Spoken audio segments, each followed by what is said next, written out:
నోట మాట రావట్లేదు.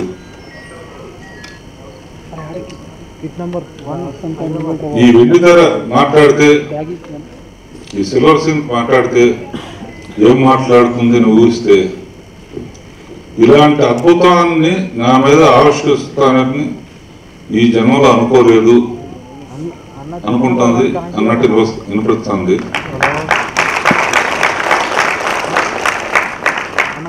ఇదే భరించలేకపోతే ఏప్రిల్ 28 భరించాలంటే ఇంకెన్ని ధరలు కావాలి, ఎన్ని స్క్రీన్లు కావాలి, దీనికి వరం కావాలి. Hats off Rajamouli and your team, ఆర్టిస్టులు కానీ టెక్నీషియన్స్ కానీ పనిచేసిన బాడీకాడ నుంచి మీ అందరూ ఎంతో అదృష్టవంతులు. నిజంగా ఒక అద్భుతాన్ని ఆవిష్కరించారు. ట్రైలర్లోనే ఇట్లా ఉంటే ఇది నెల రోజులు ఎలా ఓపి పట్టి ఉంటారో నాకు అర్థమవుతుంది. నువ్వే మట్టుకైతే ఇది రోజు ఓ 10 సార్లు చూస్తాను. అండ్ ఎందుకన్నా అందుకే మాటలు లేవని చెప్తాను కదా, ఇది నిజంగా మనసులో నుంచి వచ్చిన మాట.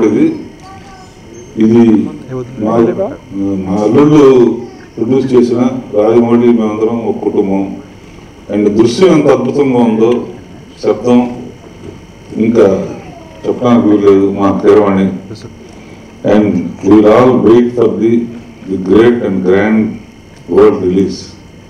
All the best. Saaho Baahubali. అందరికి నమస్కారం అండి.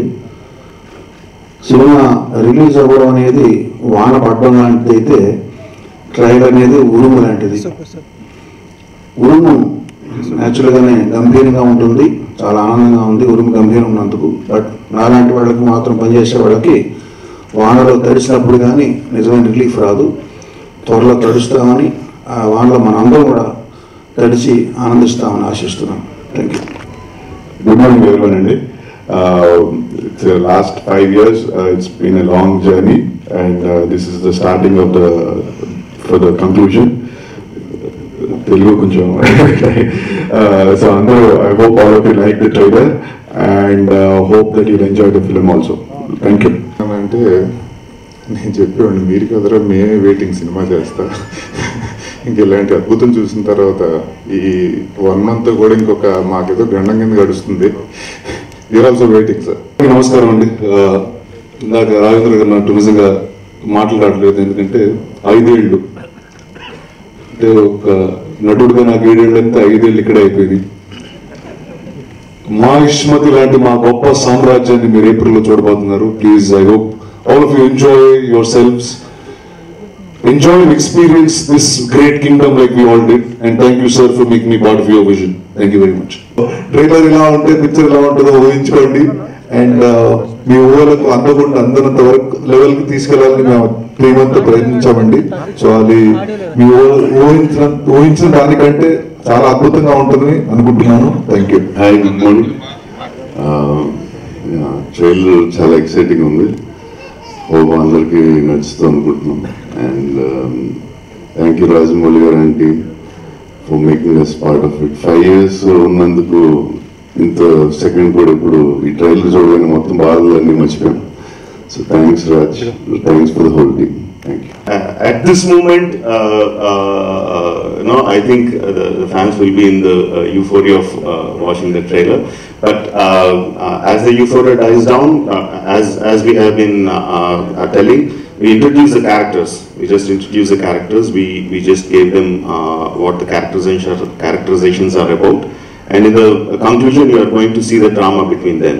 That's the main thing that we are going to see. The Bahubali franchise, the war is a part and parcel of Bahubali franchise. No, I'm not at all bothered. ఎందుకంటే మనం cinema చూసినప్పుడు first half చూస్తే second half ఏంటో guess చేస్తూ ఉంటాం.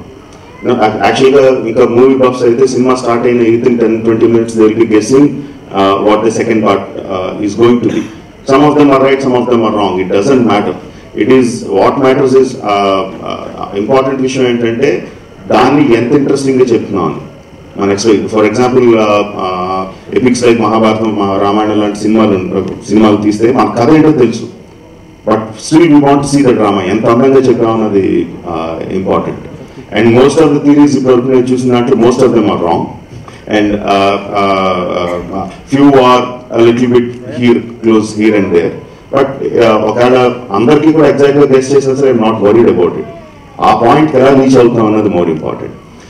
Second thing, as I said, నాకు డైరెక్ట్గా ఇప్పుడు నాకు ముందుకు వెనక్కి వెళ్తూ ఉంటాను.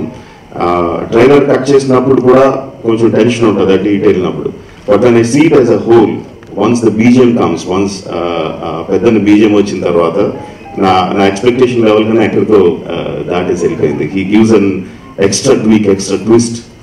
దానికి లైన్ దాటేసి పైకి వెళ్ళాల్సిన twist he will give it. So I'm more than happy about it. Amarendra బాహుబలికి కొంచెం ఎక్కువ ఇష్టపడ్డాను శివుడి కంట. చాలా తక్కువ అండి. చాలా సార్లు ఇదే ప్రశ్నకి సమాధానం చెప్పాను. ఫస్ట్ బాహుబలి కథ సినిమా అయిపోయిన తర్వాత బాహుబలి పార్ట్ తీయడం కాదండి, ఒక సింగిల్ స్టోరీ బిగినింగ్ నుంచి ఎండ్ వరకు ఒక సింగిల్ స్టోరీ. ఒక సినిమాలో దాన్ని మొత్తం తీయలేకపోతుంది కాబట్టి రెండు పార్టీల కింద విడదీశాం. సో మొత్తం అంతా ఒకటే కదా. బట్ బాహుబలి పార్ట్ 1 రిలీజ్ అయిన తర్వాత దానికి వచ్చిన యూఫోరియా అది ఇది చూసి ఇంకా యాక్షన్ సీక్వెన్సెస్ లో కొంచెం ట్వీకింగ్ కొంచెం ఎక్కువ పెట్టడం, అక్కడ కొంచెం ఇంకా డ్రామాటిక్ గా చేయడం, అలాంటి చిన్న చిన్న ఇది ఉంది తప్ప బేసిక్ స్టోరీలో అయితే ఎటువంటి మార్పులు లేవండి. యాజ్ ఇట్ ఈస్ ఫస్ట్ ఏదైతే అనుకున్నామో చివరి వరకు అదే. ఇన్ఫాక్ట్ ఒక 20-30% ముందు షూట్ చేసాను కూడా, ఇంకా ఫస్ట్ పార్ట్ రిలీజ్ అవ్వకముందు. మాహిష్మతికి మార్పులు ఏం లేవండి. మాహిష్మతి అనేది చాలా పెద్ద రాజ్యం. మన ఫస్ట్ పార్ట్ లో చూపించినప్పుడు మాహిష్మతిలో కొంత పార్టీ చూసాం. సెకండ్ పార్ట్ వచ్చేసరికి ఇంకా మిగతా భాగాలు కూడా చూస్తున్నాం. So it is first part లో మనం చూసిన తక్కువ, సెకండ్ పార్ట్ లో ఇంకా ఎక్కువ చూస్తున్నాం. ఒక క్లైమాక్స్ చేసేసరికి మొత్తం ఓపికలు అంతా అయిపోయినాయి అండి. 4 క్లైమాక్స్ షూట్ చేసే ఓపిక లేదు. స్టోరీ డిస్కషన్ అప్పుడు 1,00,000 పాయింట్లు అనుకుంటాం అండి. బట్ వన్స్ షూటింగ్ వెళ్ళకముందే మొత్తం పాయింట్లు అన్ని లాక్ అయిపోతాయి. 4 వర్షన్స్ షూట్ చేసి అంత ఇది లేదండి.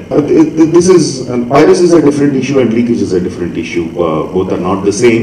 And this particular leak is some bug in the Facebook.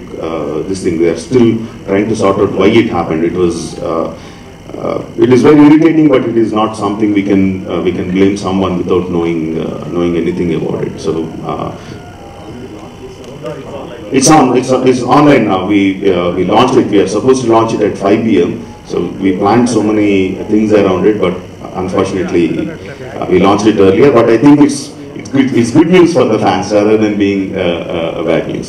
Tricks of the trade అంటారు కదండి. డైరెక్టర్ గా మనం కథలన్నీ చెప్పేటప్పుడు మాస్ పల్స్ కూడా కొంచెం తెలుసున్న డైరెక్టర్లు ఏం చేస్తారంటే తెలియకుండా ఆడియన్స్ ని రేకెత్తించి పెడతారండి. అంటే ఫస్ట్ పార్ట్ లో శివుడు తాలూ క్యారెక్టరైజేషన్ చూపించడానికి అమ్మ కోసం శివలింగాన్ని ఎత్తుకొని వాటర్ నుంచి నడిచి జంప్ చేసి వెళ్ళి అంత బలవంతుడిగా చూపించానండి.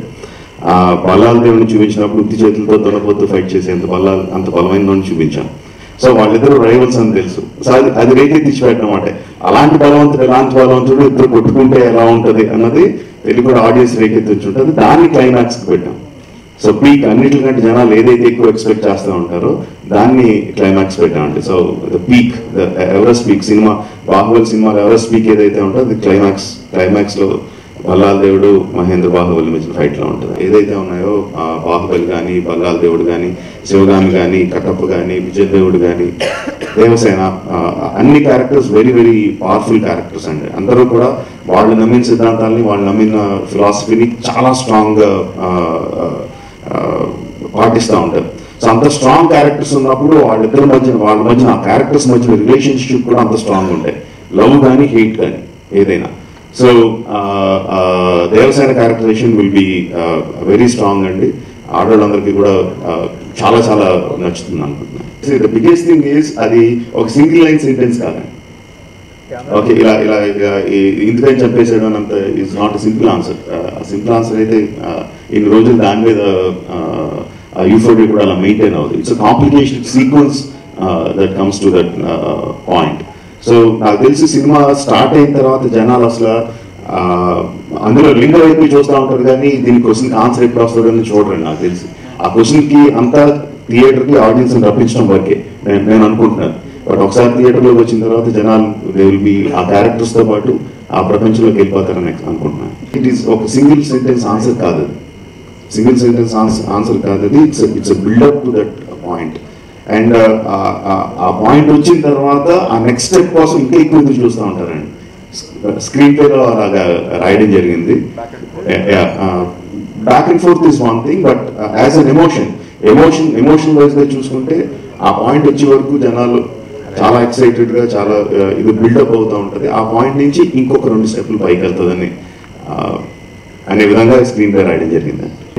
చాలా బ్యూటిఫుల్గా ఉంటుందండి. రాజమౌళి గారు మీ ఇద్దరు ఎప్పుడు మాట్లాడుకున్నాం, డార్లింగ్ మీరు అన్ని టాప్, ఇంకొంచెం రొమాన్స్ ఇంకొంచెం చేస్తే ఇంకా బాగుంటుందని ఒక 10 years మా ఇద్దరికి డిస్కషన్ ఉండేది. ఒక షార్ట్ తీసిరైనా డార్లింగ్ మీకు అసలు ఫాల్స్ ఇది వీక్నెస్ ఇది ప్రాబ్లం అంటే లేదు, మీకు అన్నింటిలో మీరు టాప్ అనిపించి రాజమౌళి గారు ఒక 100 times చెప్పాను. ఒక షార్ట్ అలా తీశారు. అది ఐ థింక్ రాజమౌళికి అసలు ఏ వీక్ పాయింట్స్ ఏం లేవు. అది చూస్తే సాంగ్స్ తీసేవాళ్ళు అన్నమాట అనిపిస్తుంది. ఒకసారి క్లియర్ గా చూడండి ఆ ఫోటో. అది అమ్మాయి డాన్స్ చేస్తూ ఉంటుంది, నేను పని చేస్తూ ఉంటాను. చాలా సిన్సియర్ మనిషి. బాహుబలి అనే సినిమా కదండి, పౌరాణికాలు కానీ జానపదాలు కానీ హిస్టారికల్స్ కానీ చారిత్రాత్మక సినిమాలు కానీ చిన్నప్పటి నుంచి బాగా ఇష్టం. కథలు అంటే సినిమాలు కథలు అంటే బాగా ఇష్టం. ఆ కామిక్స్ అయినా ఆ నవల్స్ అయినా ఆ సినిమాలైనా చిన్నప్పటి నుంచి బాగా ఎక్కువ చూడటం.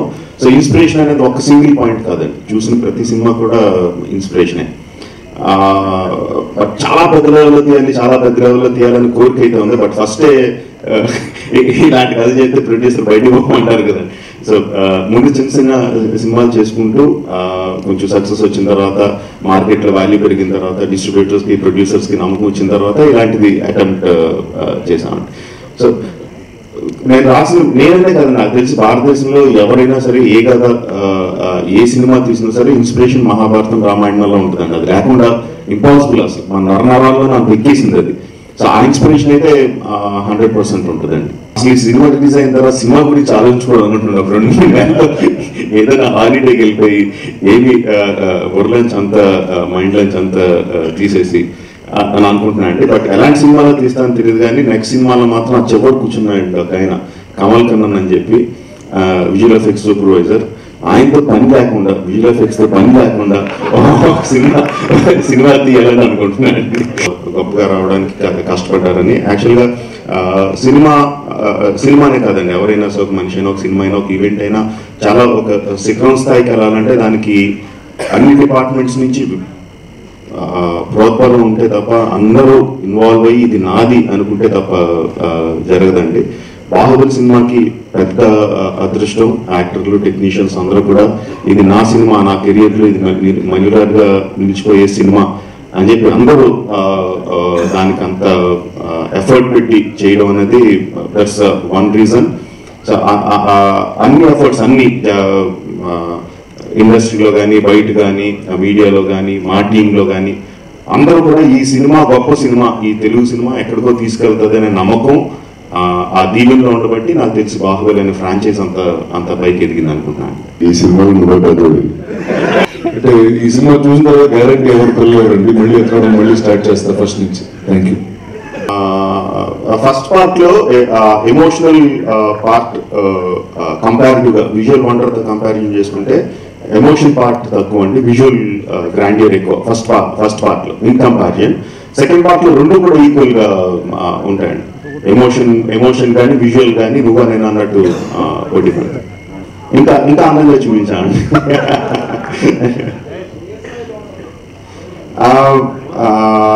అనుష్క ఈ మధ్యలో ట్రైలర్ లో 2 షార్ట్స్ ఉంటాయండి. So that gives an idea Anushka ఎలా ఉండబోతుంది అన్నది. అంటే విజువల్ గా అందానికి చూసుకుంటే అనుష్క ఎలా ఉండబోతుందో 2 షార్ట్స్ బట్టి తెలుస్తుంది.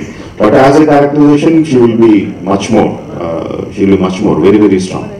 Rajamouli garu first part release ముందు ఇప్పుడు రిలీజ్ ముందు ఫస్ట్ పార్ట్ రిలీజ్ ముందు ఉన్న టెన్షన్ నా జీవితంలో ఎప్పుడు అనిపించలేదండి. దాన్ని అసలు అంటే కంపారిజన్ కూడా లేదు, లోయర్ కంపారిజన్ కూడా లేదు అప్పుడున్న tension, because so much was at stake and we're experimenting so much. ఇంతకు ముందు వెళ్ళని టెరిటరీస్ లోకి లైఫ్ జాకెట్ లేకుండా సముద్రంలో ఉరికేసినట్టు, పారాషూట్ లేకుండా ఆకాశం ప్లేన్ లో ఉరికేసినట్టు ఉరికేసాం. అప్పుడున్న టెన్షన్ ఇస్ చాలా చాలా హై అండి. అది జీవితంలో అంత టెన్షన్ అసలు సినిమాకనే కాదు దేనికి ఫీల్ అవ్వలేదు. సో ఈ సినిమాకి వచ్చేసరికి టెన్షన్ పార్ట్ చాలా తక్కువ అండి. జనరల్ గా ఏ సినిమా రిలీజ్ అయినప్పుడైనా అందులో పనిచేసినప్పుడు కొంచెం టెన్షన్ ఉంటుంది. ఆ టెన్షన్ తప్పితే మోర్ కాన్ఫిడెన్స్ లెవెల్స్ ఎక్కువ ఉన్నాయండి టెన్షన్.